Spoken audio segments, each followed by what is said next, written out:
Assembly సమావేశాల తేదీలు ఖరారయ్యాయి. December 9 నుంచి అసెంబ్లీ సెషన్స్ నిర్వహించాలని ప్రభుత్వం నిర్ణయించింది. సమావేశాల్లో కొత్త ఆర్ఓఆర్ చట్టంతో పాటు రైతు భరోసా కులగణనపై డిస్కస్ చేసే ఛాన్స్ ఉంది. డిసెంబర్ 7తో కాంగ్రెస్ ప్రభుత్వానికి ఏడాది పూర్తవుతోంది. ఆలోపే మంత్రివర్గ విస్తరణ చేయాలని రేవంత్ సర్కార్ భావిస్తోంది. లోకల్ బాడీ ఎన్నికలకు సిద్ధమవుతున్న ప్రభుత్వం ఎలక్షన్ కు ముందే ఆసరా పెన్షన్, రైతు భరోసా అమలు చేసేందుకు ఏర్పాట్లు చేస్తోంది. నదులను కనుమరుగయ్యేలా చేస్తే మనిషి మనుగడే ప్రశ్నార్థకమవుతుందన్నారు సీఎం రేవంత్ రెడ్డి. నదుల వెంట నాగరికత వర్ధిల్లాలంటూ ట్వీట్ చేశారు. ప్రజా ఆరోగ్యం, పటిష్ట ఆర్థికం, పర్యావరణ కోణాల్లో ప్రపంచ స్థాయి ప్రమాణాలతో అభివృద్ధి చెందాల్సిన హైదరాబాద్కు మూసీ ఒక వరం కావాలని, శాపంగా మిగిలిపోకూడదన్నారు సీఎం రేవంత్. మూసీని ప్రక్షాళన చేయాలన్న ప్రజాప్రభుత్వ సంకల్పం తరతరాలకు మేలు చేసే నిర్ణయమని తెలిపారు. దేశానికే రోల్ మోడల్ గా కులగణన జరుగుతోందన్నారు డిప్యూటీ సీఎం భట్టి విక్రమార్క. ఎన్నికల్లో ఇచ్చిన హామీలన్నీ అమలు చేస్తున్నామని చెప్పారు. హైదరాబాద్ గాంధీ భవన్ లో ముఖాముఖి కార్యక్రమంలో పాల్గొన్న భట్టి విక్రమార్క కార్యకర్తలతో పాటు ప్రజల సమస్యలు తెలుసుకున్నారు. ప్రజా పాలనలో మంత్రులే ప్రజల దగ్గరకు వెళ్తున్నారని చెప్పారు. 1 కోటి మంది మహిళలను కోటీశ్వరులను చేయడమే ప్రభుత్వ లక్ష్యమన్నారు భట్టి. వ్యవసాయ పనిముట్లు, యంత్రాలపై జీఎస్టీలను కేంద్రం ఎత్తివేయాలన్నారు వ్యవసాయ శాఖ మంత్రి తుమ్మల నాగేశ్వరరావు. విత్తన చట్టం, జీఎస్టీ అంశాలను కేంద్రం దృష్టికి తీసుకెళ్లామని చెప్పారు. సెక్రటేరియట్లో మంత్రి తుమ్మలను కలిశారు వ్యవసాయ శాఖ కమిషన్ చైర్మన్ కోదండరెడ్డి. వ్యవసాయానికి ఉపాధి హామీ పథకాన్ని అనుసంధానించాలని, ఆదర్శ రైతుల నియామకాన్ని పరిశీలించాలని మంత్రికి విజ్ఞప్తి చేశారు వ్యవసాయ శాఖ కమిషన్ సభ్యులు. పోలీస్ అంటే రెస్పెక్ట్, రెస్పాన్సిబిలిటీ అని అన్నారు మంత్రి సీతక్క. మహిళలకు అవకాశాలు కల్పిస్తే అద్భుతాలు సృష్టిస్తారన్నారు. వరంగల్ మామునూరులో పోలీస్ పాసింగ్ అవుట్ పరేడ్ కు హాజరయ్యారు మంత్రి.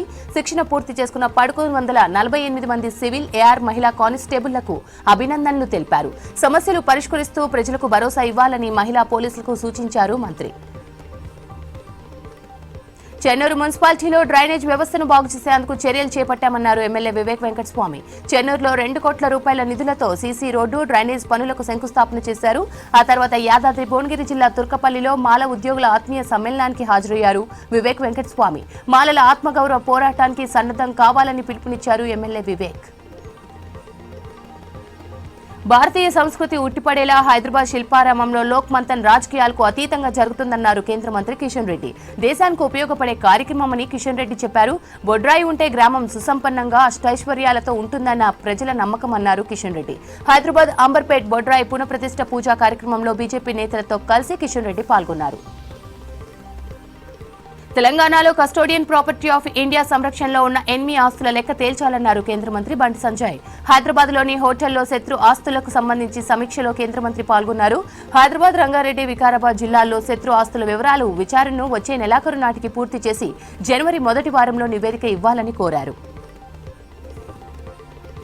కాంగ్రెస్ ప్రభుత్వం అదానీ, బీజేపీని విమర్శిస్తూ వరుస ట్వీట్లు చేశారు మాజీ మంత్రి, BRS working president KTR.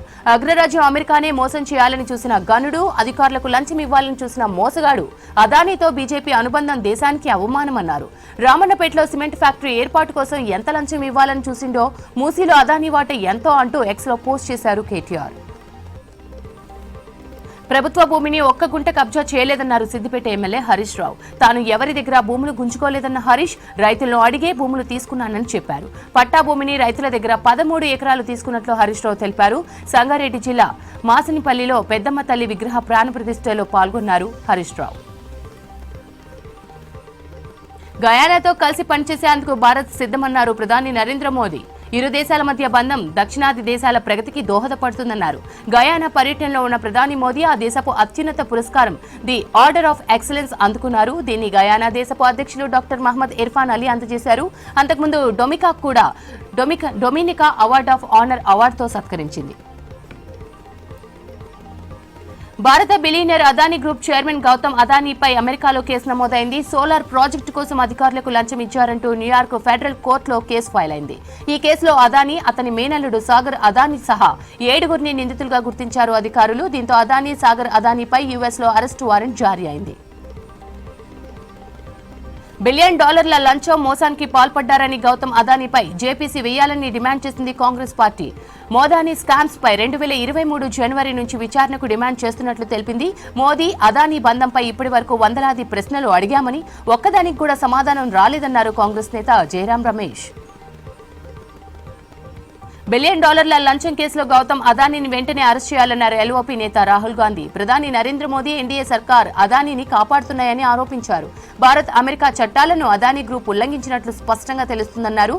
Modi, అదానీల బంధం భారత్లోనే సురక్షితమన్నారు. ప్రతిపక్ష నేతగా ప్రజల సంపదను కాపాడడం తన బాధ్యతన్నారు రాహుల్.